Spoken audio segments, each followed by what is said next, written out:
Hello everyone, Jason Levine from Adobe here. So if you're in the community, you probably heard or have heard from someone else that we made some changes recently to our terms of use. Well, today we've posted a new version of the terms of use document, and I thought I would take a moment to just provide a little clarity on some very specific sections that I think would be relevant to you. So first, let's just talk about a couple of things that actually haven't changed. 1.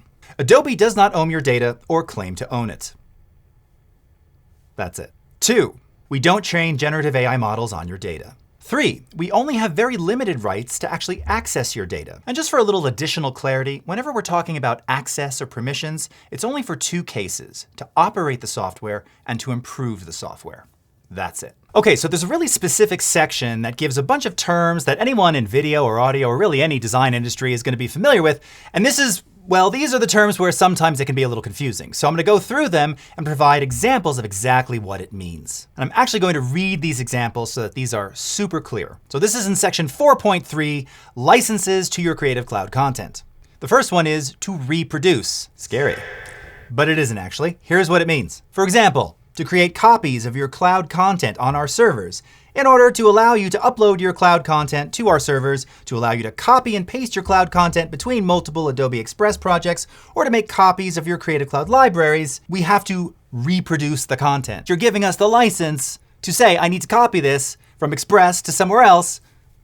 That's what reproduce means in this instance. And just to be super clear, these licenses are only to operate the apps and services, as mentioned in section 4.3.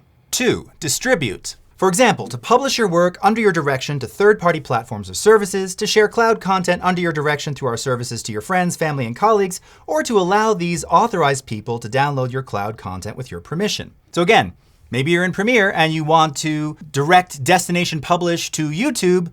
You're allowing us to distribute that content to some other place that you choose, that you log into. We're not distributing it arbitrarily. It's just this connection that allows for that to happen. And just to emphasize here, this is always in your control. 3. Create derivative works. Now, this is something which in the music business, I was very intimately aware of. And yeah, this one on its face can sound a little scary, but it isn't. Here's what it actually means. For example, to compress an image to use as a thumbnail, or to remove an image background at your direction, or to translate the cloud content into another language. For instance, in Adobe Express, we have the Instant Translate feature. I make this amazing poster in English. I want to translate it to French. We need to allow Express to make a derivative version in another language of your choosing. The application needs to be able to do that. You're giving the license to be able to do that particular task. That's it. So I provided some links down below for more information. In the meantime, thank you so much for listening. See you next time.